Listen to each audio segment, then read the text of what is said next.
It's a very positive development for Television New Zealand. Mr Speaker, I commend this bill to the House. The question is that the motion be agreed to.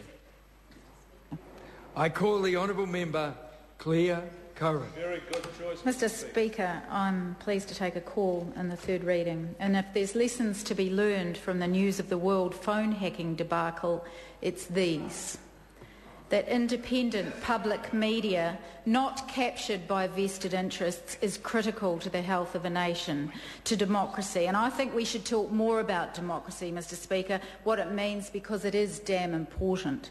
That the public needs to know that politicians and media aren't in bed with each other, and that there's some damn standards that media adhere to, and that lines that won't be crossed, and if they are, then the judicial system will investigate and will act and won't be captured and muzzled by the fear of powerful media. This bill before us tonight doesn't reinforce any of those important aims and values. Instead, it's erosion of them, taking away a charter of public responsibility and accountability to public broadcasting standards and values, allowing a stronger alliance between the state broadcaster and pay TV, owned by Murdoch, and reinforcing the view that commercial, profit-based media is best, all lead to the conclusion that this government doesn't give a stuff about public broadcasting, doesn't give a stuff about the rights of the public. New Zealanders to be told the truth, to be delivered quality content about ourselves. It's all a nice to have, and it's all about money and vested interests. This bill takes New Zealand on a slippery slope towards an environment where vested interests rule our media and possibly rule our politicians. Why did this government refuse to support TVNZ 7? Why have they made TVNZ a commercial broadcaster? Why freeze Radio New Zealand funding and force them to look for other revenue streams? Why refuse to support or encourage or even acknowledge the fact that our broadcasting sector has virtually no regulation, where the mammoth Sky TV rules the air, where free-to-air broadcasting is under threat, and where the prospect of locked-up content delivery through broadband technology may reinforce the digital divide of who can afford access to material that should be available to all. Labor is strongly opposed to this bill. We believe in a well-funded, innovative and community-oriented public broadcaster. In other words, the very opposite of the goals of this bill and the current Minister for Broadcasting. Although I must point out that I believe that the Minister actually wanted to retain a public TV broadcaster. He just couldn't get it up. He wasn't strong enough. This bill acts as the TVNZ Charter, or as Russell Norman would say, thrusts a dagger through its heart, eliminating the need for our public broadcaster to act in any way in the public interest. Instead, it will be replaced by a statement of functions, which has the main goal of ensuring that TVNZ carries out its functions and maintains its commercial performance. We can see what National intends for TVNZ, for it to become a commercial enterprise motivated only by the bottom line. This government has already moved to centralise TVNZ in Auckland with the sale of Avalon Studios and signalled the demise of TVNZ 7. Any more cuts will have a huge impact on local production and the people who work in it. It's a criminal waste. The Avalon Studios are the best studios in the South Pacific.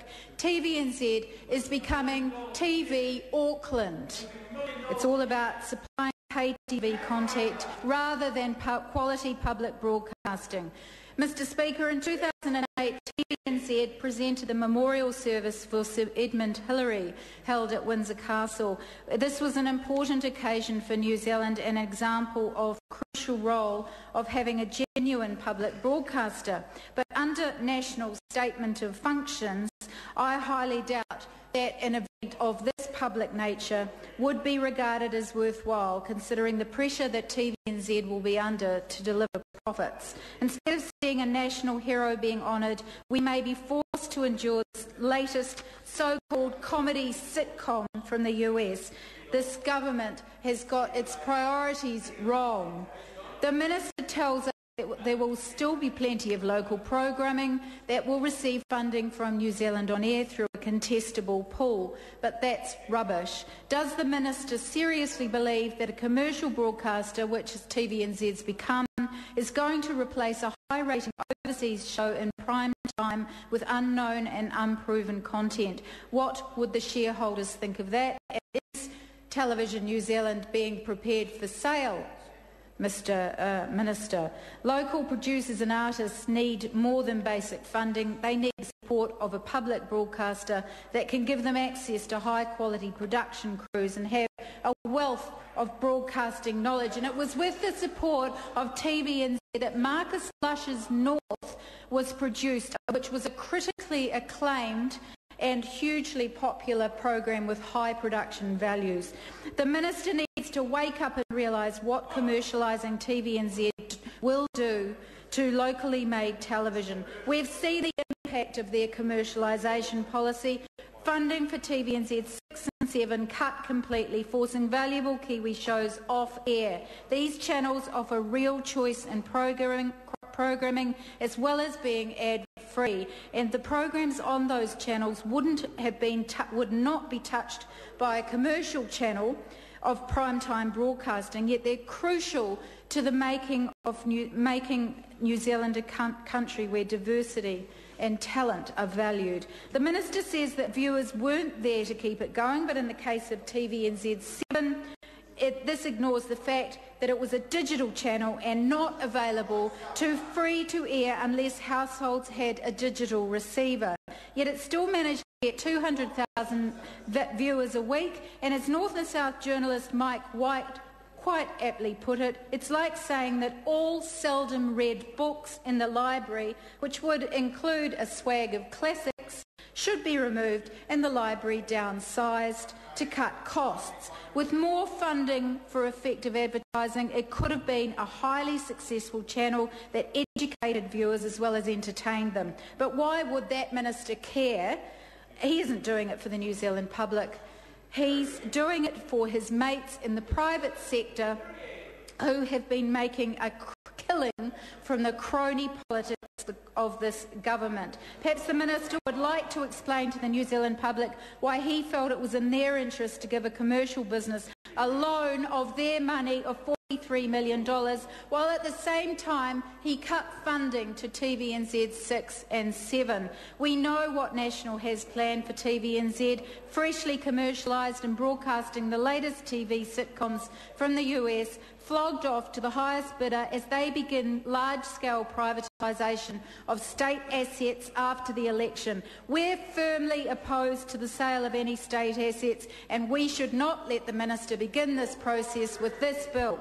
A competitive and thriving media and content creation sector is needed to create diversity. New Zealand broadcasting sector currently lacks a diversity of ideas because, unique in the world, we've lost, apart from Mexico, we've lost the public television broadcasting function, and Radio New Zealand's frozen budget puts it under such pressure that it must consider fundraising via a trust or a commercial sponsorship to pay for some of its programs. And to incentivise competition and get the best of it, we need to be aware of the extent to which the ownership and control of our media exists outside of New Zealand, and whether our access to content is being delivered by those who protect their commercial interests by anti-competitive behaviour.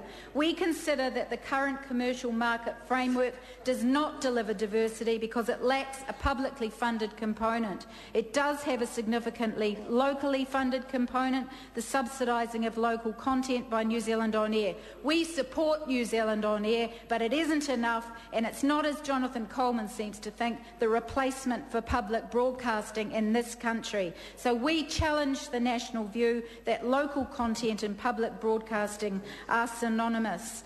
It's for those reasons that Labor is committed to developing a new model of public broadcasting. We welcome this week's announcement of a lobby group, the Public Media Foundation, mooted by David Beatson, which is a much-needed watchdog for the industry. But you'll have to wait to hear what it is. This bill erodes the last bastions of public broadcasting in this country, condemning us to further dumbing down and sensationalising of our news and ultimately resulting in the privatisation of Television New Zealand. We don't believe in that, and we'll stand up for the New Zealand public today by opposing this bill.